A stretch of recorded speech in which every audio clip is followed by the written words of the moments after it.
আমাদের বর্তমান সময়ে চারপাশের পরিস্থিতিটা এরকম যে আমরা অন্যের দোষ ধরতে ধরতে এখন নিজেদের দোষ কেউ কার চোখে দেখি না। সবসময় আমরা অন্যের দোষ ধরাতে মশগুল হয়ে থাকি।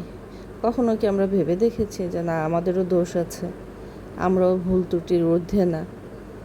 মানুষ দেখবেন যে কোনো কিছুতেই শুধু অন্যের দোষ খুঁজবে, কিন্তু সেই ক্ষেত্রে যে নিজেরও দোষ থাকতে পারে, নিজেও যে ভুল করতে পারে, সেটা কেউ কখনো মানতে রাজি না। সবসময় দেখবেন শুধু অন্যের ওপর দোষ চাপানো নিয়ে ব্যস্ত। কি যে একটা দিন শুরু হয়ে গেছে, কি যে যুগ জামানা চলে আসছে, মাঝে মাঝে ভাবলে আসলেই অবাক লাগে। নিজের বেলায় কোনো দোষ নেই, শুধু অন্যের। যাই হোক, আল্লাহ সবাইকে সুবুদ্ধি দিক, ভালো রাখুক।